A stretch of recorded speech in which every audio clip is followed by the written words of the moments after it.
Hai guys, selamat kembali ke Afnan Studio. So hari ni kita nak cerita sikit lah pasal hobi-hobi lelaki ni. Kita nak cerita sikit pasal jam tangan. So sebelum apa-apa kita roll intro dulu.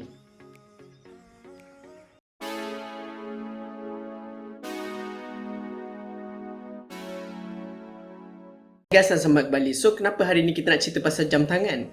So basically jam tangan ni dah menjadi hobi kepada saya untuk collect jam tangan ni sejak dalam lebih kurang dah nak masuk setahun lebih lah. So bila saya dah start collect jam tangan ni, kita belajar lah apa research apa benda-benda yang kita perlu tahu dan apa benda-benda yang kita tips dan trik kan. So adalah beberapa rakan-rakan saya yang ada DM saya dan sebagainya yang bertanya macam mana kita nak pilih jam yang sesuai untuk kita, ataupun macam mana kita nak pilih jam yang untuk kita nak buat satu investment. Kita beli jam tu kita buat investment. So macam mana? So untuk video kali ni kita nak share semua benda-benda tips-tips tu lah, daripada apa-apa jenis jam yang ada kepada macam mana kita nak buatkan jam tu sebagai investment untuk kita. So mula-mula biasalah orang kata tak kenal maka tak cinta, betul? So kita nak mula-mulakan cerita dengan apa jenis rupa jam yang kita ada, ataupun apa jenis watch face yang ada dekat dalam market ni lah. So kita ada 3 jenis sebenarnya, lebih kurang lah 3 jenis, ataupun ada beberapa yang lebih variety, tapi asasnya ada 3 jenis lah. So kita ada analog face, kita ada digital face, dan juga kita ada hybrid face. So basically analog face ni ialah yang menggunakan jarum kecil, jarum besar, jarum sederhana tu. Itu ialah menggunakan gerakan analog face. So lepas tu kita ada digital face, iaitu menggunakan digital lah, macam G-Shock apa semua tu kan. Itu ialah digital face lah. Dan kemudian kita ada hybrid yang menggunakan campuran antara digital dan juga analog. Next yang kita perlu tahu ialah watch movement. So basically watch movement ni kita boleh ibaratkan dia sebagai enjin yang menggerakkan jam tu. So basically macam enjin kereta lah, yang akan menggerakkan kereta tu. So engine movement jam ni akan menggerakkan jam tu lah. Dua basic jam movement yang kita perlu tahu. So yang first ialah quartz movement, dan kedua ialah mechanical movement. So basically quartz movement ni ialah pergerakan yang menggunakan rechargeable battery ataupun non rechargeable battery. Dan kemudian yang mechanical movement ni ialah tidak menggunakan sebarang bateri. Dia cuma menggunakan alat-alat mechanical yang ada dekat dalam jam tu. So quartz watch ni dia menggunakan bateri, sama ada rechargeable ataupun non rechargeable battery, untuk menggerakkan watch tu lah. So biasanya kalau non rechargeable battery ni ialah kalau kita jam tu mati kita tukar bateri tu lah. Kalau rechargeable battery ni biasanya jam-jam solar lah. Okay, so apa itu jam solar? So basically jam solar ni dia menggunakan tenaga matahari untuk dapatkan tenaga, dan kemudian akan tukar kepada tenaga elektrik dan akan menggerakkan jam tu. Senang kata menggerakkan jam tu untuk mengubah masa lah. Okay, so untuk jam ni biasanya kalau kita boleh guna cahaya matahari di luar, itu yang paling efisien. Tapi kita juga kadang-kadang boleh gunakan cahaya indoor ataupun cahaya yang artificial. Tapi masalahnya dia akan menjadi kurang efisien lah. Okay, itu untuk solar. Tapi solar watch ni ada satu pecahan kecil, iaitu satu pergerakan movement yang special yang telah dibuat oleh satu syarikat jam ni, nama dia Citizen. So Citizen ada teknologi solar yang lebih efisien, lebih bagus lah daripada typical solar teknologi ni lah. So dia ada satu teknologi nama dia EcoDrive. So basically EcoDrive teknologi ni menggunakan solar untuk mengecas bateri dia, tapi bukan setakat menggunakan daripada cahaya matahari, tapi juga bagus digunakan untuk cahaya daripada dalam rumah ataupun cahaya yang artificial. So macam saya cakap tadi, kalau kita pakai solar watch yang biasa, bagus kalau kita charge guna cahaya matahari saja. Bila pakai indoor, cahaya yang didapat tu kurang dan juga tenaga yang diperolehi tu kurang.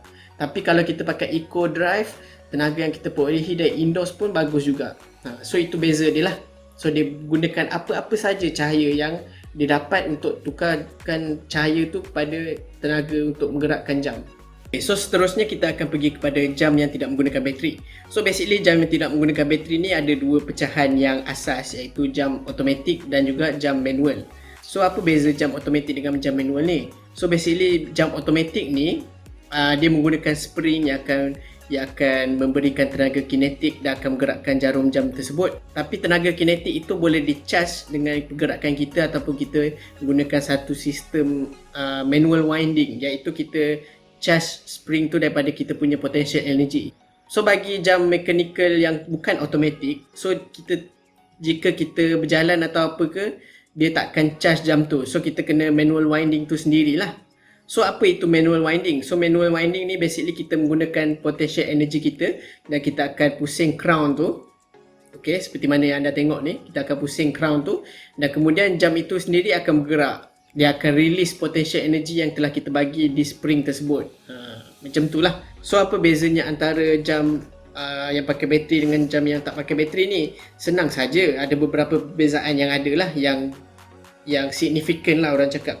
So antaranya ialah jam bateri ni dia biasanya murah lah harganya. Harga dia memang murah, melainkan kalau jam tu ialah pada taraf high end ataupun daripada taraf yang orang kata berkualiti tinggi lah.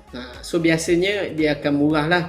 Dan jam tu dia akan very accurate, akan sangat tepat. Biasanya jam yang menggunakan bateri ni dia sangat tepat. So basically apa yang maksud saya sangat tepat tu, maksud saya ialah setiap kali cycle dalam 24 jam ataupun dalam sebulan ataupun dalam setahun, masa dia akan berubah sikit sebanyak dalam lebih kurang tambah tolak 3 saat ataupun kurang daripada tu. So itu maksudnya sangat tepat lah.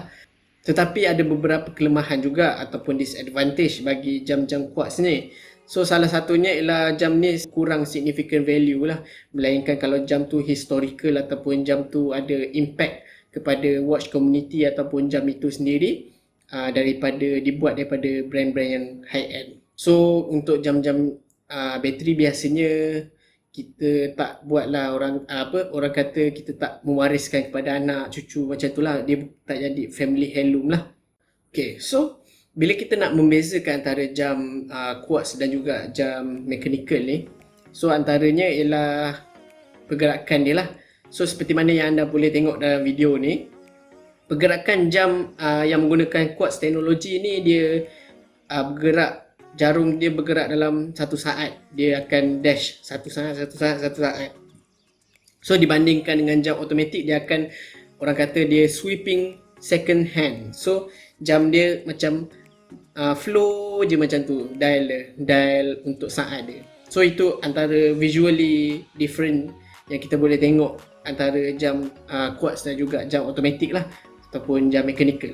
Okay, so untuk jam mechanical ni ada beberapa yang murah, ada beberapa yang mahal. So itu bergantung pada brand dan juga bergantung pada kualiti jam tu tersendirilah. Okay, tapi antara kelemahan dia ialah dia agak mahal untuk kos untuk maintenance dan juga kos untuk repair. So apa maksudnya kos untuk maintenance ni? So rule of thumb dia, kalau anda nak beli jam automatic, anda kenalah prepare incur cost untuk ataupun hidden cost yang akan datang, further cost untuk maintenance jam tu dan untuk repair jam tu. Macam mana nak tahu apa cost dia, macam mana kita nak maintain dia, nanti saya akan ceritakan. Okay, so antara yang eloknya lah untuk jam mechanical ni, dia akan very very long lasting. Sebab dia tak ada peralatan elektrik, dan kalau kita maintain dengan elok, maintenance dia elok, dia boleh pakai selamanya lah, tak ada masalah. At least kalau tak selamanya pun ada 100 tahun lebih macam tu. Ada jam-jam mechanical yang bertahan dalam beratus-ratus tahun ada. So dia memang sesuai lah kalau anda nak bagi anak cucu anda ke kan, nak buat jadi waris-waris, nak bagi waris ke kan, itu sangat sesuai lah. So dia ni macam saya cakap tadi pasal accuracy. So jam ni dia less accurate lah banding dengan jam yang menggunakan quartz movement. So less accurate ni biasanya dalam satu hari boleh, jam saat tu boleh tambah 3 saat, boleh tolak 3 saat. Tu bergantung lah, dia tak semestinya 3 saat, kadang-kadang 5 saat, 2.6 saat, bergantung pada jenis pergerakan apa yang anda beli. Maksudnya jenis brand apa yang anda belilah. Kita ada beberapa jenis jam yang ada dalam market. Maksud saya jenis jam ni ialah style-style jam yang ada di market. Okay, so antaranya kita ada casual watch, kita ada dress watch, kita ada fashion watch, kita ada dive watch dan kita ada racing watch. Okay, so kita nak cerita salah satu ni lah. So basically casual watch ni macam jam yang kita boleh pakai hari-hari, daily drive lah orang kata, kalau telefon kan daily drive kan. Okay, so untuk dress watch ni kalau kita ada nak pergi event pakai tuxedo ke apa benda kan, so kita ada pakai dress watch lah. Basically senang kata dress watch ni biasanya jam yang apa, dia punya watch face tu nampak clean, nampak macam tak ada serabut-serabut sangat. Biasanya dia just tunjuk jam, minit dan juga saat macam tu lah. Itu biasanya dress watch lah. Dan kita ada dive watch, iaitu jam orang pakai nak berenang-berenang kan. Jam kali saya lah senang cakap. Biasanya dive watch ni antara 100 meter ke 200 meter punya kedalaman tu dia okey lah. So ada beberapa signifikan yang kita boleh tengok daripada dive watch ni. Antaranya dia punya rupa tu dia ada macam bezel. Bezel ni kita boleh rotate bezel ni untuk determine contohnya berapa minit kita dah dekat dalam kita dah diving dalam laut dan sebagainya. Tapi yang dia punya main karakteristik dia ialah water resistance dia sangat tinggi lah. Biasanya 100-200 macam saya cakap tadi. Okay.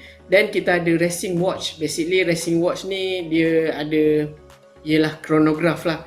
Chronograph ni ialah jam yang mempunyai banyak dial kecil-kecil tu, yang ada dalam 3 dial kecil, sub dial lah kita panggil dia.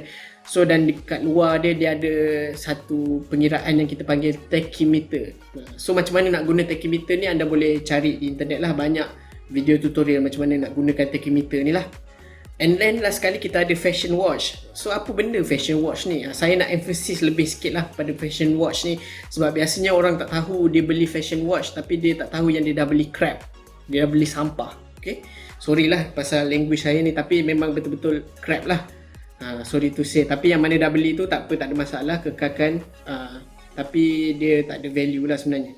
Okay, so macam mana kita nak tahu fashion watch ni apa? So basically fashion watch ni jam yang diproduce daripada brand yang tidak primarily buat jam tu sendiri. So contohnya imagine kalau tiba-tiba Petronas keluarkan multivitamin instead of keluarkan oil and gas. So macam tu lah ibarat dia. Company yang tak patut buat jam tapi dia tiba-tiba dia buat jam. So jam tu most likely memang banyaknya tak boleh pakai lah. Ataupun dia bukan tak boleh pakai, teruk, maksudnya teruk sangat ke apa, cuma anda bayar tu tak berbaloi dengan apa yang anda dapat. Okay, so antara contohnya kita ada Emporio Armani, Hugo Boss, Gucci Guess, Michael Kors tu semua yang terkenal lah. Macam kalau kat Malaysia ni ada tambah lagi Diesel lah, Polis lah, apa benda jadah tak pernah dengar pun. So itu antara jam-jam yang mungkin anda di rip off sikit lah. Anda bayar lebih untuk benda yang tak berapa elok lah. Tapi kalau dah ada tak apa, simpan je, tak ada masalah, boleh pakai. Dia jam kita nak pakai, kita nak tengok masa je kan. So tak ada masalah lah, pakai je lah. Okay, so antara dia ada kategori yang lagi satu, iaitu memang totally crap watch. Jam yang memang sampah, anda patut buang, anda tak patut pakai. So jam ni biasanya ialah jam-jam yang menggunakan jam yang diimport daripada China. Biasanya dia pakai AliExpress. Dia import jam OEM, dia import. Lepas tu dia rebrand je nama dia. So antara jam-jam yang ada brand-brand yang terkenal yang buat-buat jam sampah macam ni ialah MVMT, Daniel Wellington, The Fifth, Vincero, Filippo Loretti.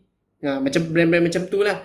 Biasanya macam mana kita nak tahu brand tu brand yang saya masukkan ni, macam mana kita nak identify dia? Biasanya kalau anda tengok kat YouTube, tiba-tiba channel pasal fashion kan, macam Alpha M lah contohnya, tengok dia promote jam-jam yang MVMT apa semua sampah tu. Tu semua jam yang overhype, jam yang bajet rendah tapi dia dapat markup tinggi gila. So tak berbaloi lah. Contohnya jam tu biasanya jam yang diorang beli daripada AliExpress tu biasanya dalam $1 macam tu. Korang boleh beli sendiri dekat AliExpress dalam $1 macam tu. Itu harga untuk customer. $1 tu dalam lebih kurang RM4 lebih lah. Tapi bila dia dah rebrand jenama dia, biasanya jual dalam $100 lebih ke $200 lebih kan. Kena tipu macam tu, beli jam mahal. $100 ke $200 ni anda boleh dapatkan brand yang lebih baik daripada jam-jam macam ni. So jangan kena tipu lah So untuk collecting jam, kalau ada tiba-tiba rasa nak berminat nak collect jam pula kan, tapi tak tahu brand apa yang trusted, brand apa yang nak dibeli kan. So saya ada beberapa suggestion lah. Tapi ikut bajet anda lah yang penting. So biasanya brand-brand yang saya akan cadangkan ni bawah 2000 lah. Affordable lah, kiranya bawah 2000 tu kalau nak beli jam sangat affordable lah. So ada beberapa brand ni yang saya akan suggest ni saya dah pakai, tapi ada beberapa juga saya tak pernah pakai. Tapi bila tengok review daripada YouTuber lain tu memang trusted lah. So antaranya kita ada Seiko, Citizen, Hamilton, Casio, sama ada G-Shock ataupun bukan G-Shock, Orient dan juga Swatch. Itu antaranya lah. Kita ada juga Tissot, Glycine. So basically Glycine ni, jam ni susah sikit lah kalau kita nak dapat murah dekat Malaysia, sebab kurang import kan. Biasa saya tengok pun harga pun dekat-dekat 4,000 macam tu lah. So itu kalau di luar negara memang bagus, harga murah. Tapi bila masuk negara ni saya tak tahu kenapa harga sampai 5,000. Dan juga Victorinox. Victorinox pun okey So ada salah satu brand yang saya nak cakap sikit lah, iaitu Swatch lah. So Swatch ni seperti mana kita tahu jam yang memang murah bagus kan. Basically Swatch ni asalnya daripada perkataan second watch. So basically dia akan jual jam murah-murah untuk korang pakai nak tukar-tukar hari-hari kan. So itu sesuai lah. Tapi masalahnya Swatch ni saya suggest kalau anda nak beli quartz movement, beli Swatch. Tapi kalau anda nak beli automatic, jangan beli Swatch. Masalahnya dengan jam automatic Swatch ni, ada customer complain yang dia menggunakan proprietary punya design lah. So contohnya kalau ada benda yang patah-patah, ada benda yang rosak dekat dalam jam tu, kalau anda bawa pergi watchmaker yang lokal-lokal yang anda kenal, dia tak boleh lah nak ganti yang mana rosak tu. So in the end jam tu pakai buang macam tu je. So itulah saya punya warning lah. Okay. So antara tips-tips untuk collecting watch, untuk collect jam ni ialah pertama dia kena suka rupa dia macam mana. Kalau anda tengok jam tu rupa dia yang dalam mimpi apa semua kan, beli. Okay, itu satu. Lepas tu yang kedua, kena ada good brand. Okay, biasa orang cakap tak kisahlah brand apa pun Haji boleh pakai kan. Tak boleh. Kalau jam ni kena cari good brand yang reputable, brand yang dah lama buat jam, lepas tu brand yang banyak positif feedback lah. Itu okey, boleh go Okey, lepas tu yang seterusnya kenalah ada duit untuk membuat maintenance jam tu siap-siap. Itu maksud saya yang cakap tadi, cost untuk jam mechanical ni agak tinggi sikit lah. So untuk contohnya kalau macam untuk maintenance jam yang menggunakan bateri kan, beli bateri je baru berapa ringgit kan. Tapi untuk rule of thumb dia, kalau anda nak beli jam yang mechanical ni, contohnya anda beli jam tu RM2,000. So anda kena ada prepare siap-siap RM2,000 yang boleh anda keluar bila-bila masa je untuk maintenance jam ni. So biasanya rule of thumb dia macam tu lah. Tapi contohnya kalau macam anda nak beli jam, contohnya kata Omega 15,000 kan, tapi dalam bank tak ada 15,000. So better jangan belilah. Sebab nanti cost maintenance dia memang ribu-ribu lah. Dia takkan sampai 15,000 tu, tapi memang tinggi lah. So itu rule of thumb, macam mana kita nak tahu kita boleh budget nak beli tu okey ke tak. Okay. Tips yang seterusnya untuk collecting jam ni ialah kita beli apa yang kita tak ada lagi. Maksudnya bukan brand apa yang kita tak ada, bukan. Maksudnya jenis jam apa yang kita tak ada. Macam saya cakap tadi kan, ada dress watch, ada diver watch, casual watch dan sebagainya kan. So anda beli tu, contohnya kita beli satu dress watch, kita beli satu diver watch dan sebagainya. So itu macam mana kita nak start lah. Okay, lepas tu nanti bila kita dah proceed tu, nanti mungkin anda akan ada jam yang function dia sama tapi jam lain, brand lain ke apa kan. Itu tak ada masalah. Ini just guideline saja guideline macam mana anda nak start collecting jam ni. Okay, dan tips yang paling penting beli jam ni sebab anda mahu. Memang anda betul-betul mahu, bukan kerana saya suruh, bukan sebab saya tunjuk dekat video saya, bukan sebab YouTuber lain tunjuk dekat video dia. Beli sebab anda yang mahu. Okay? Sebab kadang-kadang kalau kita beli jam ni tak sesuai dengan kita, tak sesuai dengan tangan kita, rasa tak selesa, lepas tu tak pakai, lepas tu lalas jual. Ini biasanya kesilapan amatur lah. Saya pun dah lalui benda ni. So beli jam tu sebab anda yang nak, bukan sebab orang ni cakap jam ni bagus, orang tu cakap jam tu bagus. Itu boleh digunakan sebagai guideline sahaja. Jangan beli bulat-bulat bila orang cakap bagus terus beli. Kena rasa dulu sendiri. So tips untuk mengumpul jam dah settle, kita pergi kepada tips untuk macam mana kita nak invest jam. So minta maaf sikit lah, saya gunakan note ni sebab banyak benda yang saya tulis ni. Okay. So pertama sekali, kalau kita nak beli jam yang kita nak buat jam tu sebagai investment, tips nombor satu ialah kita beli jam yang dah discontinued, yang dah tak keluar stok lagi. Itu memanglah mana-mana bisnes pun macam tu kan. Tapi bila kita beli jam yang dah discontinued ni, ada beberapa sub kategori yang perlu kita tahu. So mula-mula jam tu kena high demand. Maksudnya ramai orang suka, ramai orang gila-gila beli jam tu. Tapi kita jangan tengok selebriti ke jam tu keluar dekat movie ke apa, jangan. Kita tengok jam tu dekat community jam ni, ramai orang pakai, ataupun ramai orang bercakap-cakap tentang jam tu walaupun tak pakai. Itu biasanya memang green flag untuk kita tahu jam tu akan naik lah dengan harga. Okay. So yang kedua ialah, subkategori yang kedua ialah dia jam tu bukan worldwide. Jam tu tidak dijual secara global. So biasanya banyaknya jam yang JDM lah, orang cakap Japan punya jam lah, Japan domestic market punya jam lah. Biasanya itu banyaklah jam-jam yang akan naik harga dia. Okay. So seperti contoh dia macam ni, saya ada Seiko SARB 035. Nampak tak? Okay. So jam ni antara jam yang dah discontinued. Jam ni boleh dapat dekat Jepun sahaja, dan jam ni memang nak harga dia naik. Saya beli pun waktu tu harga dia dah start naik. Saya beli dalam 1,700 dan sekarang harga dia mungkin dalam 2,500 macam tu. So itu antara salah satu petanda lah yang jam tu akan naik. Okay? Kita buka alih hujung kan, kita just tengok clue-clue yang ada je lah. And then seterusnya ialah jam tu limited edition. Tapi limited edition ni kita tak boleh, kadang-kadang tak boleh pakai sangat. Macam contohnya jam ni ialah limited edition Seiko Turtle. Tapi jam ni harga dia tak naik pun value dia lepas dia dah discontinued. Dia dah discontinued tapi and then dia limited edition, tapi dia bukan high demand. Macam saya cakap tadi itulah. Sebab itulah karakteristik yang lain pun penting juga. Okay? So kena rajin lah pantau-pantau watch community ni, jam-jam yang popular, yang dah discontinued apa semua. Okay? Okay, lepas tu tips yang kedua, kita nak tahu jam tu sama ada worth investment atau tidak, ialah kita beli jam yang iconic. Okay, bila kita cakap iconic ni, jam tu dah lama gila tapi design dia still relevant. Contohnya ialah Rolex Submariner. Dah berapa puluh tahun dah kan jam tu dah ada, tapi still ada lagi demand dia. Still ada lagi orang beli-beli ataupun orang trade jam tu. Tu maksudnya demand tu tinggi lah. Okay.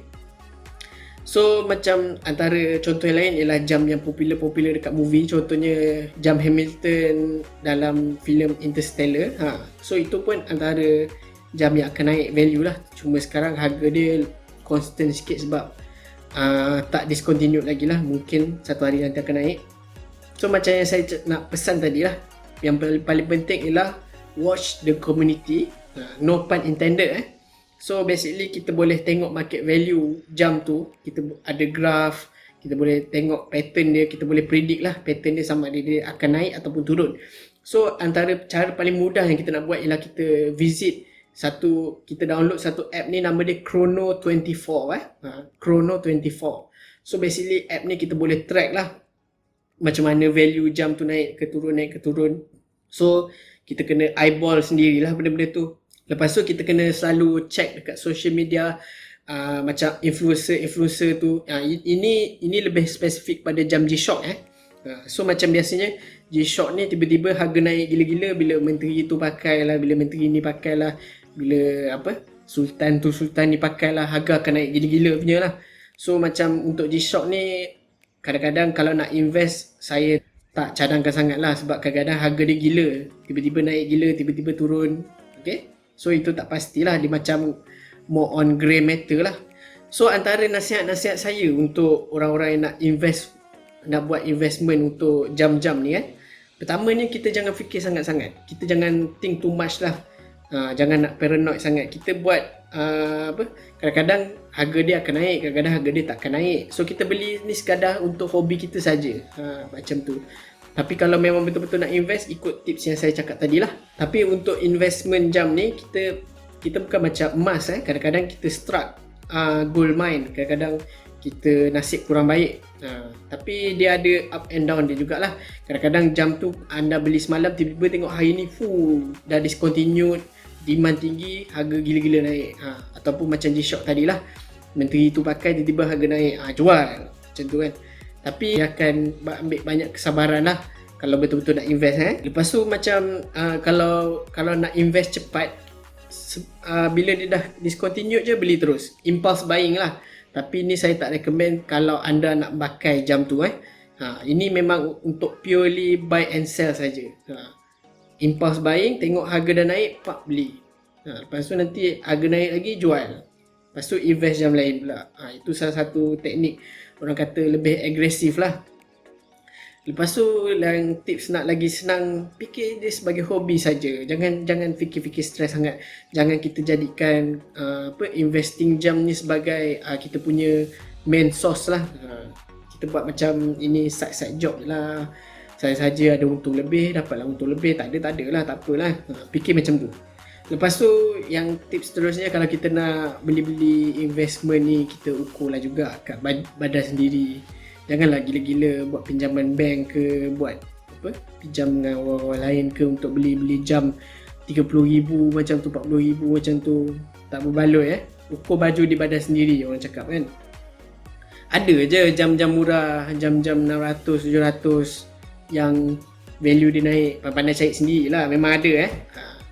Cuma saya je tak beli sebab saya nak simpan duit untuk beli jam lain lah. Apa-apa pun dia punya main team untuk kumpul-kumpul jam ni, beli sebab anda nak, beli sebab anda mahu, beli sebab memang anda lah. Jangan bila saya cakap beli jam ni saya beli bagus, jam tu saya beli bagus, anda terus beli. Buat research dulu, belajar dulu macam mana jam tu dekat tangan saiz anda, circumference saiz anda. Kena tahulah semua tu dulu sebelum beli. Okay? Jangan beli sebab orang cakap lah. Alright. So saya rasa untuk video kali ni itu sajalah yang saya nak kongsi-kongsikan. So sebarang pertanyaan, sebarang kemusykilan boleh tulis di komen di bawah. Saya akan cuba reply, saya akan cuba jawab soalan anda lah. Terima kasih kerana melawat, terima kasih kerana menonton Afnan Studio, terima kasih kerana support Afnan Studio walaupun mungkin ada 30 orang, 40 orang saja yang menonton, tapi tak apa. Setiap anda yang menonton tu saya sangat hargai, saya sangat appreciate lah. So kalau tak ada apa-apa lagi, kita jumpa pada video yang akan datang. Jangan lupa like, share dan subscribe untuk video-video lebih banyak seperti ini. So kita jumpa pada video yang akan datang. Bye-bye.